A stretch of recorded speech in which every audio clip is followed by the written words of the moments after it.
Друзья, добро пожаловать в Мюнхен! Вы на канале Оля про Германию. Погнали!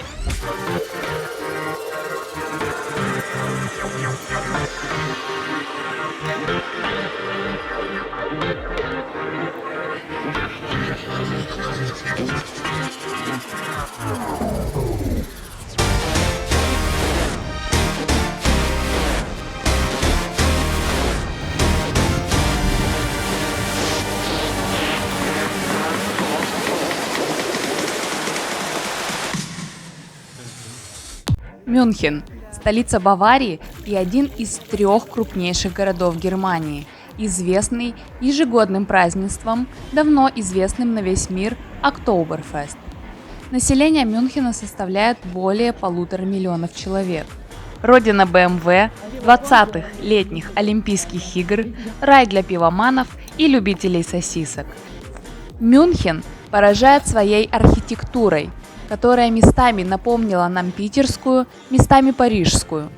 Чем именно? Смотрите внимательно, может и вы увидите в этом городе что-то свое.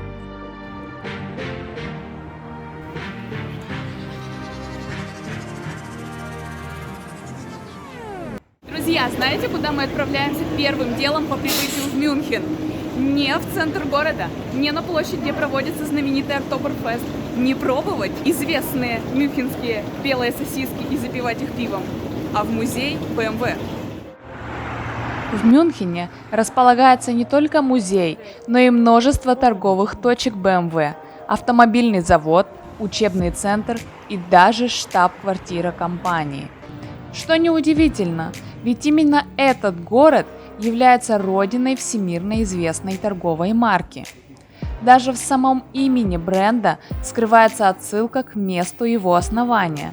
Аббревиатура BMW расшифровывается как «Баварские моторные заводы». Надо же, никогда не задумывалась над этим. Одну машину все-таки цены вам покажу. К примеру, вот эта вот желтенькая. Цена.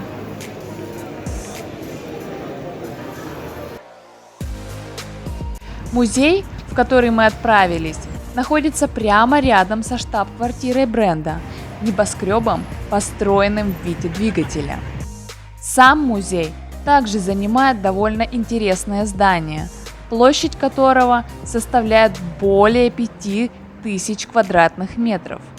Узнать историю марки и посмотреть на коллекцию автомобилей, мотоциклов и авиадвигателей BMW можно за 10 евро на человека. Немножко решили подкрепиться перед тем, как идти в музей. Прямо в музее здесь в BMW есть кафе.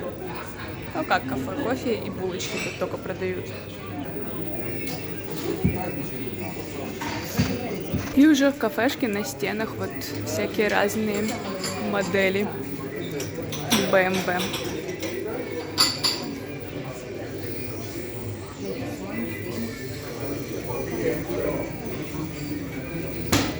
Какой кофеечек у меня красивый.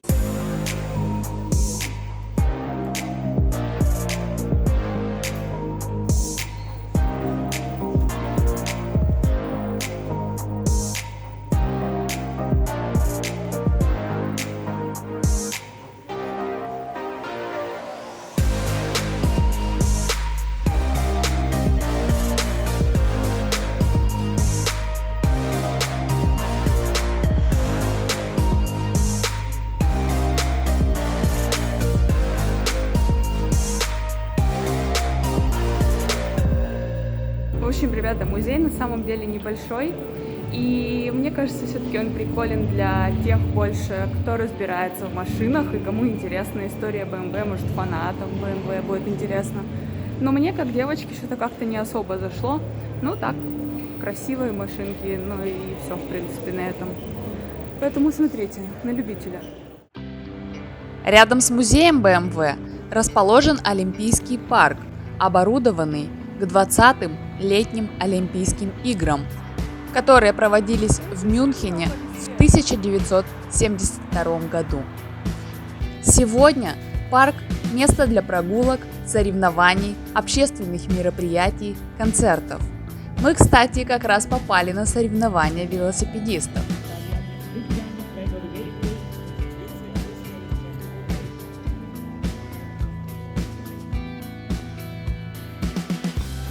Главные объекты, которые стоит увидеть в Олимпийском парке, это Олимпийский стадион, Олимпийская башня высотой 291 метр и, конечно, обзорная площадка Олимпия Берг. С нее видно большую часть города и не только. Так, ребята, сейчас мы пошли заниматься своим любимым занятием. Подниматься в гору. Идем вот на ту огромную, высокую обзорную площадку. Вот она, там за деревьями, но, поверьте, до нее надо еще дойти. Так, что, в гору пошли?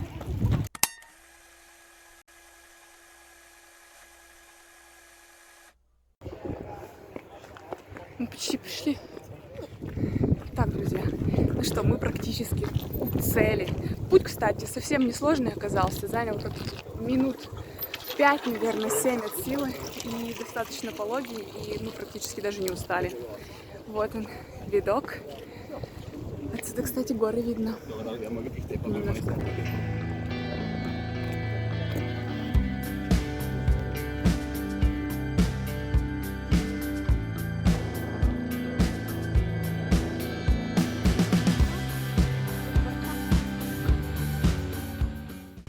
Далее мы отправляемся ко дворцу Нимфенбург. Это впечатляющее строение баварских правителей 1664 года с обширной территорией вокруг. Множество воды, зелени, огромное количество птиц. Мне это чем-то напомнило Петергоф. Кстати, смело могу заявить, что это один из самых красивых дворцов, которые мне приходилось видеть.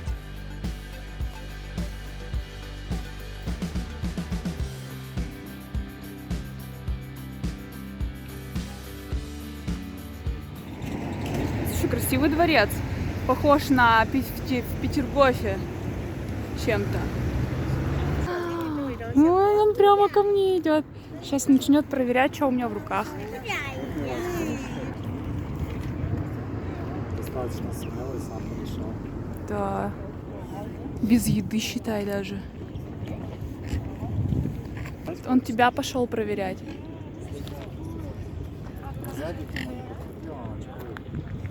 Охренеть! А, вон он. Вон, смотри. О, какая большая! Ну что, ребят, смело могу заявить, что это первый дворец, который меня впечатлил. Который реально выглядит как дворец и называется дворцом. В нескольких километрах от дворца Нимфенбург находится настоящий герцогский замок 15 века – замок Блютенбург. Раньше дворец и замок объединяла полоса прямой видимости, обеспечивавшая визуальный контакт между ними, но сейчас она поросла деревьями и прямая видимость отсутствует. Замок омывается небольшой рекой и 2 прудами, благодаря чему практически находится на острове. У входа в замок можно заметить небольшой бронзовый монумент «Памятник любви». Он появился здесь как память трагической истории любви баварского принца и дочери цирюльника. По классике, отец принца не мог принять связь сына с девушкой низкого происхождения и пока принц был на охоте, приказал утопить ее.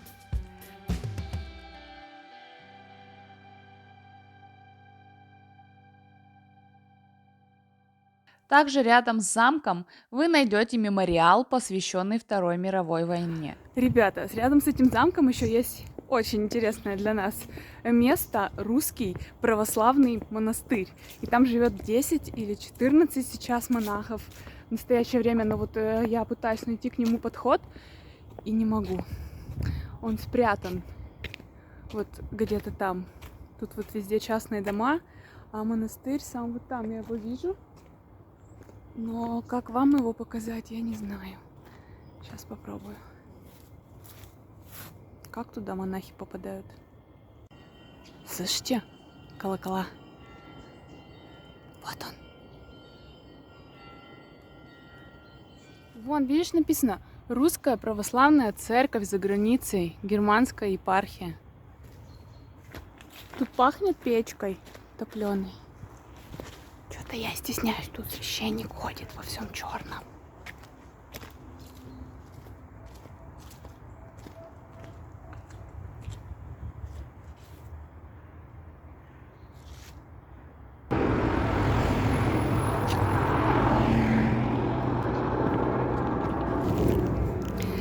Ну что, друзья, сегодня у нас по плану центр Мюнхена. Готовы увидеть кучу-кучу красоты? Поехали! Надеюсь, свой лайк вы уже оставили. Прогулку по центру города мы начали с Ворот Победы. Эта триумфальная арка высотой 24 метра появилась здесь в середине 19 века в честь побед баварской армии во франко-прусской войне. Вообще, мне эта арка и ее местоположение очень напомнила Бранденбургские ворота в Берлине и Триумфальную арку в Париже. Есть в них все-таки что-то общее.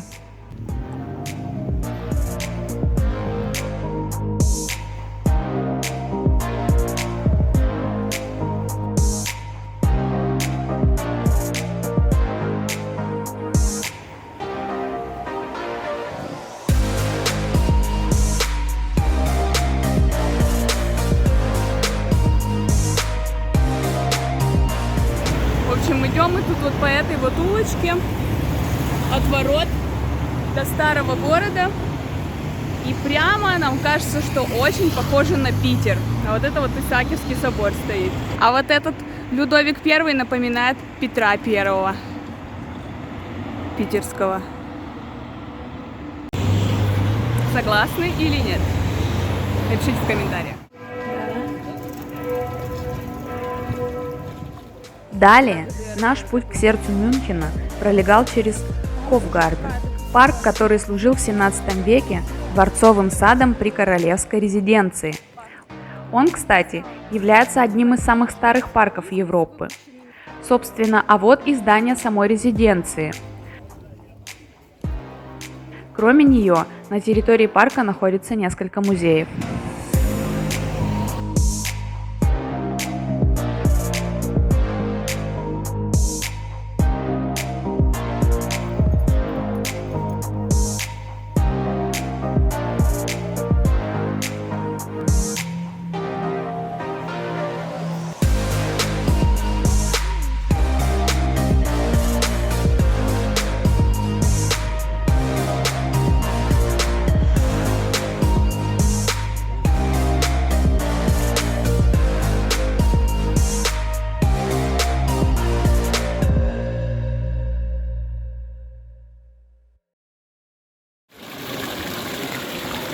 С рыбкой, и есть легенда, что если опустить сюда кошелек в воду, Говори. денежки, ходит красиво. Там сейчас бутылка входит туда. Ну ладно, мы правду показываем. Все, я сейчас разбогатею. Ты будешь свой кошелек опускать? Нет, у меня деньги там. Этот чудотворный фонтан находится в самом-самом центре Мюнхена, на главной площади Мариенплац, рядом с новой ратушей. Кстати, интересная особенность Мюнхена – в этом городе аж целых 2 ратуши, которые находятся всего в нескольких десятках метров друг от друга. Новая ратуша – величественное здание в готическом стиле, построенное в начале 20 века. Ее архитектура действительно производит впечатление. Эта ратуша является действующей, и именно отсюда ведут свою работу городские власти. Старая ратуша выглядит значительно скромнее и может вполне затеряться среди других зданий, стоящих на площади. Но несмотря на свой почетный возраст, а строительство ратуши датируется XIV веком, достаточно хорошо сохранилась. Сегодня большую ее площадь занимает музей игрушек.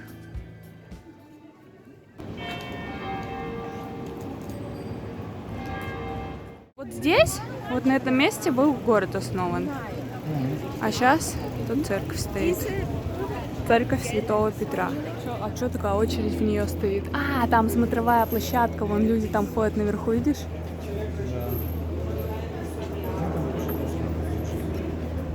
Ужас. Сколько, интересно, в этой очереди стоять надо?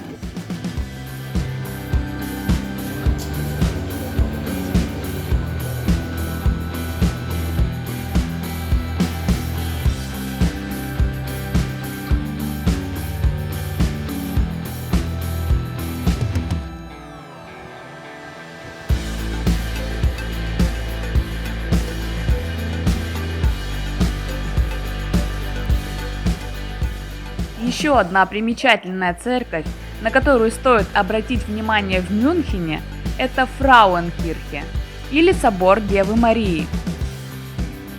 Он был возведен в 15 веке и до сих пор является самым высоким зданием в городе. В 2004 году был даже введен официальный запрет на строительство зданий выше 99 метров. На входе в собор можно заметить мало чем примечательный след, оставленный на полу. Этот след – не что иное, как отметка, оставленная дьяволом, о чем свидетельствует одна из легенд. Ну, у Мне меня побольше, считай. чем твой будет. Ну ладно, 43, но максимум 44. Короче, вот смотри, вот стоишь, вот так, и окон не видно. Окон не видно. Да, И чё? потому что эта церковь была запланирована так, как будто она без окон. Тут, похоже, какая-то гробница. Смотрите, сколько плит.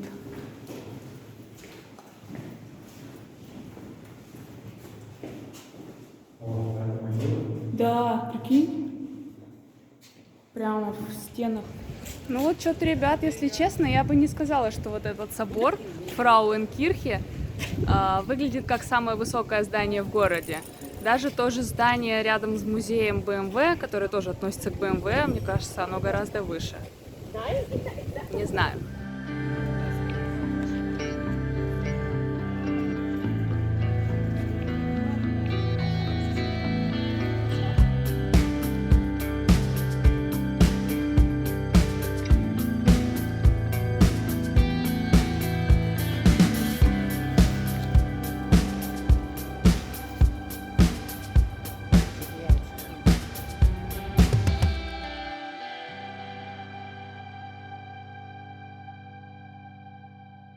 Так, ребята, мы сейчас находимся на месте, на площади, где проводится ежегодно легендарный Октоберфест.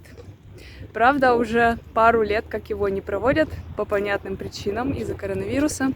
И я была очень расстроена, что он был отменен в этом году, потому что хотелось сюда попасть. Но, как оказалось, у меня были немного ложные представления об Октоберфесте, потому что я себе представляла это немного по-другому. Мне казалось, что он проводится не в городе, потому что площадь находится прямо практически в центре города, в центре Мюнхена. Я думала, что он проводится за городом и не просто в какой-то одной точке, как вот здесь, а в нескольких разных точках. И напоминает что-то, в моих мечтах, он напоминал что-то типа open air с музыкой. Но после того, как я посмотрела выпуск «Орла и решки» про Мюнхен, про Октоберфест они снимали, и увидела, как это все происходит, честно, мне уже не так уж и хочется на него попасть, потому что это напоминает всю одну большую просто попойку в шатрах, и ничего такого здесь особенного не происходит, просто очень много людей, которые еще и столики нужно бронировать за много-много времени, чтобы попасть. Вот. И причем некоторые напиваются здесь до беспамятства, реальные валяются, и куча мусора, особенно по вечерам.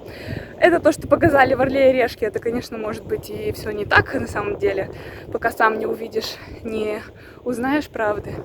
Ну, в общем, факт в том, что сейчас я не так уж сильно расстроена. Вот, в принципе, площадь увидели, на которой проводится это событие знаменитое баварское. Ну и, в принципе, этого достаточно. Если уж речь зашла об Октоберфесте, то стоит отметить, что Мюнхен выбран местом его проведения не случайно. Ведь именно Мюнхен является пивной столицей не только Баварии, но и всей Германии. Здесь огромное количество пивоварен и пивных ресторанов. Самый знаменитый и старинный из них – это Hofbräuhaus. Пивоварня принимает гостей аж с 1589 года. В разные годы Hofbräuhaus посещали известные личности, такие как Моцарт, Ленин с супругой Надеждой Крупской и даже Адольф Гитлер. Пивоварня занимает 3 этажа и насчитывает 4000 посадочных мест. Но несмотря на это, на улице у входа все равно толпятся очереди. Традиционные немецкие белые сосиски, их правда берут на завтрак, а время уже 5 часов. Мы немножко нарушаем. Ну, такие сосиски, как сосиски. А ты что ожидал? Ну, нормальные, вкусные, конечно. В общем, они делаются из телятины и из свиного сала. Еще одно место в Мюнхене, которое нам удалось посетить за наше короткое двухдневное путешествие, это набережная реки Изар, протекающая через весь город. Многочисленные мосты, соединяющие побережье реки, представляют собой памятники архитектуры, а сама речка примечательна тем, что берет свое начало в Альпах.